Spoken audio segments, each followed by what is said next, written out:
नमस्कार, मैं हूं पवन त्यागी। केजरीवाल जी जो कि दिल्ली के सीएम हैं, उन्होंने प्रधानमंत्री मोदी को एक पत्र लिखा है और पत्र को लिख करके उन्होंने केंद्र सरकार से यह आग्रह किया है कि वो जो भारत में नोट छपते हैं उन नोटों के ऊपर लक्ष्मी जी और गणेश जी की मूर्ति लगाएं, यानी उसके ऊपर फोटो छापे। और इसके लिए उन्होंने इंडोनेशिया का उदाहरण दिया है। इंडोनेशिया एक मुस्लिम कंट्री है। उन्होंने कहा कि वहां नोट के ऊपर गणेश जी की फोटो छपती है और इसलिए हमारे देश में भी यह छापा जाए। आखिरकार सवाल यह उठ रहा है कि केजरीवाल जी के दिमाग में अचानक से यह मुद्दा कहां से आया, जिसके बाद देश में एक जिरह छिड़ गई। कोई कहता है कि इसमें छत्रपति शिवाजी महाराज की फोटो हो, कोई कहता है वीर सावरकर की हो, किसी ने कहा बाबा साहब अंबेडकर की हो, कोई कुछ कह रहा है, कोई कुछ कह रहा है। आखिरकार केजरीवाल जी के दिमाग में अचानक से ये नोट वाली बात आई कहां से? तो आप ये समझना पड़ेगा कि आखिरकार केजरीवाल जी इस तरह के कारनामे करते क्यों हैं। तो यदि आप केजरीवाल जी की राजनीति को ठीक से समझेंगे, समझने की कोशिश करेंगे, तो आपको समझ में आएगा कि ये जो आम आदमी पार्टी और संयोजक उसके केजरीवाल जी हैं, ये हमेशा कोई ना कोई ऐसी बात करेंगे जिससे एक बहस बन जाए, एक बहस का मुद्दा हो जाए। और आपको बताएं, मुख्य रूप से ये तब ऐसे मुद्दे लाते हैं जब इनको कोई अपनी कमी कमजोरी छुपानी होती है। इस समय छठ पूजा चल रही है और छठ पूजा को लेकर दिल्ली सरकार घिरती नजर आ रही है, क्योंकि दिल्ली सरकार को जब छठ पूजा को लेकर के एलजी ने पत्र लिखा कि छठ पूजा आ रही है और यमुना में प्रदूषण कम नहीं हो रहा है, इसको लेकर के आपने क्या तैयारी की है? क्योंकि यमुना के अंदर जिस तरह का प्रदूषण है, जहरीले केमिकल नालों से बहकर यमुना नदी में आ रहे हैं, उसको रोकने का कोई प्रयास केजरीवाल सरकार ने पिछले 7 साल में नहीं किया।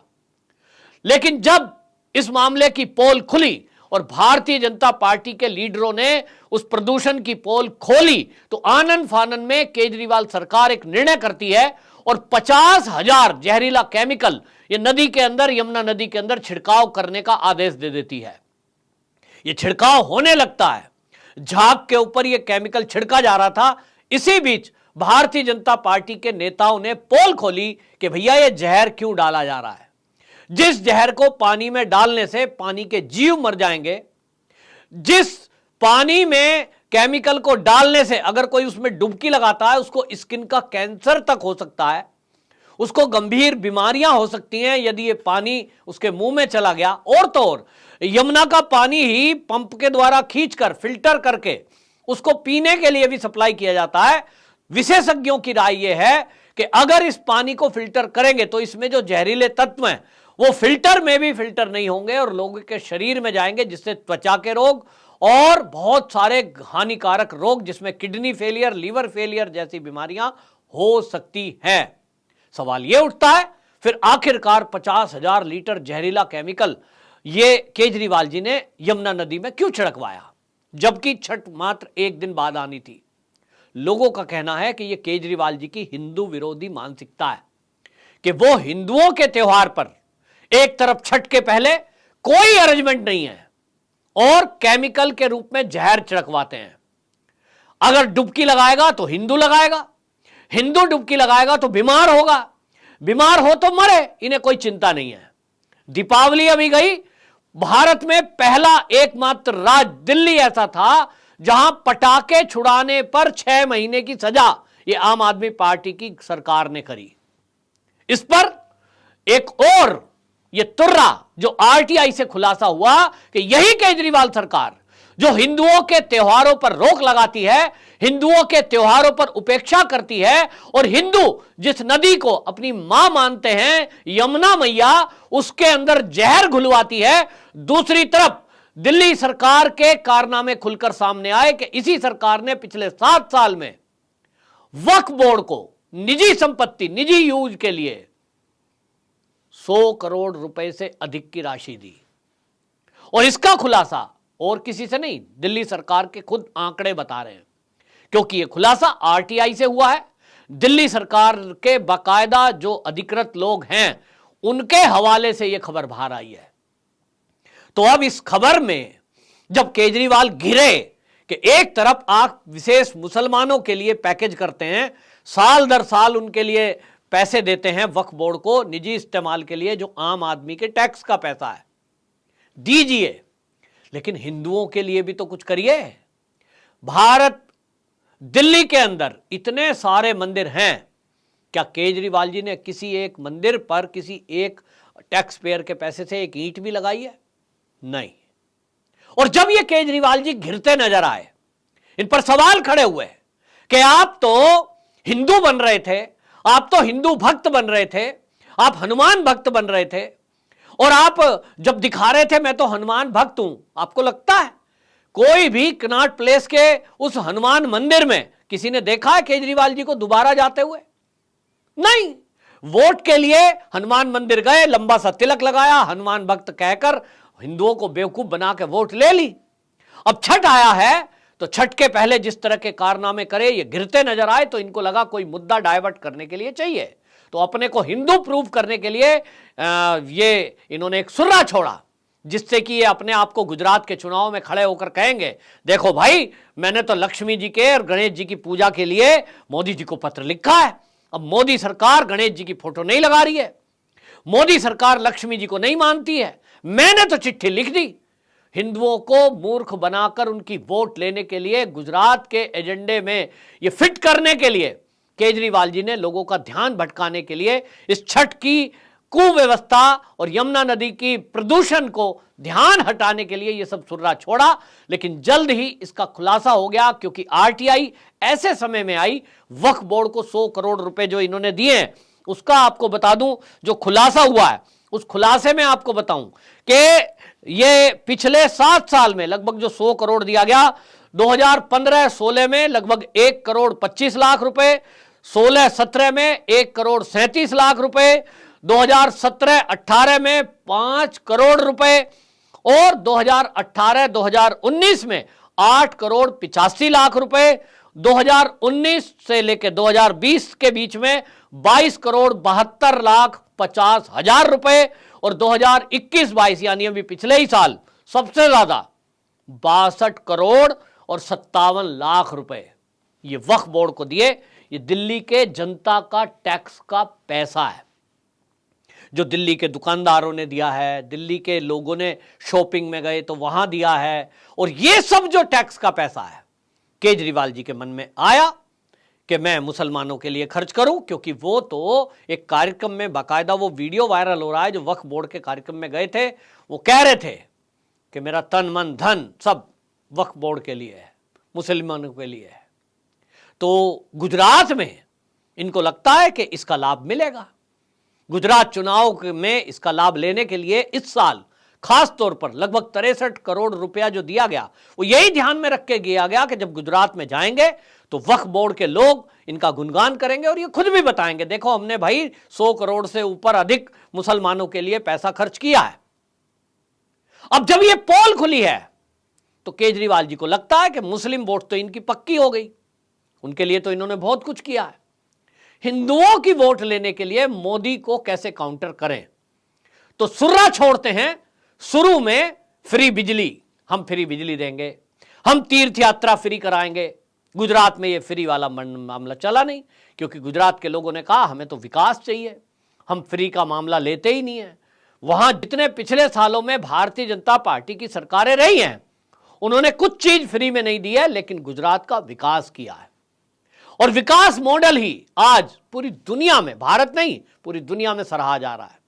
गुजरातियों ने इसको नकार दिया, इनको लगा यार ये तो मामला फेल हो गया, तो क्या करें, तीर्थ यात्रा कराएंगे। इस पर सवाल उठे कि दिल्ली के अंदर जिस तरह से तीर्थ यात्रा के नाम पर मुट्ठी भर हिंदुओं को, और वो भी वो जो आम आदमी पार्टी के कार्यकर्ता हैं, उनको यात्राएं कराई गई, केवल उनको यात्रा कराई गई। अगर इस पर जांच बिठा दी जाए कि दिल्ली सरकार ने तीर्थ यात्रा कराने के नाम पर जिन बुजुर्गों को तीर्थ यात्राएं कराई हैं, उनको ट्रेन में 3rd AC में आना जाना, वहां होटलों में रहना खाना, जहां की यात्राएं कराई है, आप इसके आंकड़े अगर चेक करेंगे, यदि इस घोटाले का खुलासा हो गया तो आप पाएंगे कि उसके अंदर ज्यादातर लोग ऐसे हैं जो पैसे से करोड़पति हैं, उनके पास अपने बंगले हैं, अपने मकान हैं, गाड़ी है, और उनके पास पेंशन आ रही है, उस पेंशन आने के बावजूद ये फ्री यात्रा कराई गई अपने कार्यकर्ताओं को, ताकि दिल्ली में जब चुनाव आए तो ये जो सीनियर सिटीजन के नाम पे ये यात्रा करा रहे हैं जिन लोगों को, इनको चुनाव प्रचार में इस्तेमाल किया जा सके। अपने आप में बहुत बड़ा घोटाला है, क्योंकि आप कोई फ्री की योजना देते हैं तो वो योजना गरीबों के लिए होनी चाहिए। अगर तीर्थ भी कराना था तो झुग्गी झोंपड़ी में रहने वाले गरीबों को कराते। आपने जो खुद इनकम टैक्स दे रहे लोग हैं या जो पेंशन ले रहे हैं वो तो टैक्स के दायरे में भी नहीं है, उनको आप यात्रा करा रहे हैं। केवल आपके कार्यकर्ता हैं पार्टी के, इसलिए ये अपने आप में एक बहुत बड़ा घोटाला है। तो ऐसा ही सुर्रा ये गुजरात में छोड़ते हैं। अब इनको लगता है कि ये मामला खुलासा होता जा रहा है कि तुम केवल चुनावी हिंदू हो और बाकी समय तो तुम मुसलमानों की चिंता करते हो। जब ये खुलासा हुआ तो अब इनको लगता है कि नोट पे लक्ष्मी और मूर्ति वाली बात छेड़ दो, जिसके कारण आप कहेंगे मैं तो जी कट्टर हिंदू हूं। देखो जी, हमने तो नोट के ऊपर लक्ष्मी जी की मूर्ति की मांग करी थी, ये मोदी जी हैं जो नोट पर नहीं लगा रहे हैं, मैं तो करने को तैयार हूं। लेकिन ये भूल गए कि अगर नोट के ऊपर लक्ष्मी जी और गणेश जी की या किसी भी हिंदू देवी देवताओं की मूर्ति लगाई गई तो इससे हमारे देवी देवताओं का कितना अपमान होगा। जिस इंडोनेशिया का जिक्र ये कर रहे हैं, उस इंडोनेशिया की बात कर रहा हूं कि वहां के लोग ये मानते हैं कि हमारे पूर्वज भी हम राम के वंशज हैं, हमारे पूर्वज राम थे, और इसलिए इंडोनेशिया में हर साल वहां रामलीलाएं होती हैं। वहां संस्कृत में नाम आज भी रखे जाते हैं, वहां हिंदू नाम रखे जाते हैं। वो कहते हैं हमारी पूजा पद्धति बदल गई है, लेकिन हमारे पूर्वज हिंदू थे तो वो नाम रख रहे हैं। दूसरी तरफ भारत की बात करें तो यहां के जो लोग हैं वो तो कहते हैं साहब हमारे वंशज तो राम थे ही नहीं, हम तो बाबर के वंशज हैं। तो जो बाबर के वंशज अपने आप को इस देश में मानती है जनसंख्या, वो अपने को राम के वंशज मानने को तैयार नहीं है।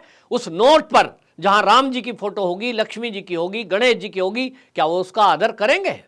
निश्चित रूप से नहीं करेंगे, उसका निरादर करेंगे। तो क्या केजरीवाल जी ये चाहते हैं कि भारत के अंदर हिंदू देवी देवताओं का अपमान हो? वो जो नोट है उसको कोई मीट वाला भी अपनी दुकान में रखेगा, कोई मीट बेचकर उस पर मीट के गंदे हाथ उस पर लगाएगा, तो क्या लक्ष्मी जी और गणेश जी का ये अपमान नहीं होगा कि मीट में खून में सने हुए हाथ और वो उस नोट पर लगे?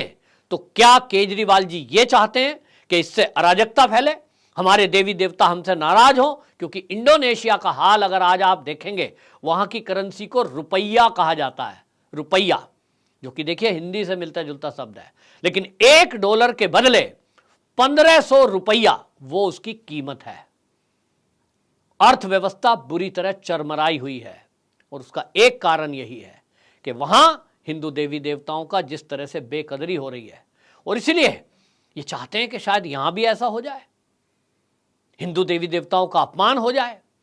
यहां जो लोग उस आस्था में नहीं है, जो लक्ष्मी जी और गणेश जी को भगवान नहीं मानते, इस करेंसी के बाद क्या वो उसका आदर करेंगे? तो केजरीवाल जी ऐसी मांग कर क्यों रहे हैं?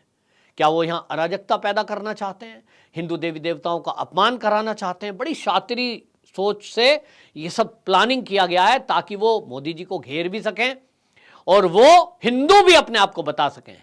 लेकिन केजरीवाल जी भूल गए कि जिस मोदी से उनका मुकाबला है, वो मोदी ना तो इस तरह के फर्जी सुर्रे छोड़ते हैं, ना वो इस तरह के फर्जी वादे करते हैं, और वो दिखावे के लिए हिंदू नहीं है। मोदी जी जब भी मौका मिलता है मंदिरों में जाते हैं, पूजा अर्चना करते हैं, मंत्रोच्चारण करते हैं। वो एक बार नहीं, आज 8वां साल मोदी जी को पीएम बने हुआ है, और उसके पहले जब वो सीएम थे, उसके पहले जब वो राजनीति में भी नहीं थे, तब वो पहाड़ों और कंदराओं में पर्वत पर निकल गए थे आध्यात्मिक यात्रा शुरू करने के लिए। रग रग में उनके आज वो शंकर भगवान की भक्ति है। उन्होंने राम मंदिर की बाधाएं दूर की, उन्होंने काशी का कॉरिडोर बनाया, उन्होंने उज्जैन का महाकाल लोक बनाया, उनके द्वारा 4 धाम परियोजना चल रही है। वो बद्रीनाथ और केदारनाथ की यात्रा करते हैं। फर्जी हिंदू नहीं है, चुनावी हिंदू नहीं है। किससे मुकाबला है केजरीवाल जी आपका? मोदी जी का मुकाबला करोगे?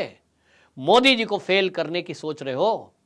जो दुनिया में आज नंबर 1 पर है जिसकी लोकप्रियता, उससे इस तरह के फर्जी लोगों का मुकाबला कोई तुलना ही नहीं है। और इसलिए केजरीवाल जी की हर चाल उनके ऊपर उल्टी पड़ रही है, क्योंकि आज भाजपा के कार्यकर्ता अपडेटेड हैं और हर उस फर्जीवाड़े का खुलासा करने में सक्षम भी हैं जो कोई भी राष्ट्र विरोधी ताकतें इस देश में फर्जी न्यूज फैलाकर करना चाहती हैं। और इसलिए केजरीवाल जी का यह दांव भी इस बार इनके ऊपर उल्टा पड़ा। मोदी जी को जो पत्र लिखा गया उसके पीछे की जो मंशा थी हिंदू देवी देवताओं के अपमान कराने की, उसका खुलासा हो चुका है। और आज गुजरात में इनको काले झंडे दिखाए जा रहे हैं, इनकी सभाओं में लोग नहीं जा रहे हैं और इनको केजरीवाल वापस जाओ के नारों से इनका अपमान हो रहा है। और आपको बता दें सारे सर्वे, क्योंकि कहते हैं केजरीवाल जी को मात्र 2 से 3 सीटें आने वाली हैं, अगर कांग्रेस ठीक से चुनाव लड़ी तो सरकार तो भाजपा की ही बनेगी। आपकी क्या राय है? आप जरूर कमेंट बॉक्स में अपनी राय बताना। वंदे मातरम।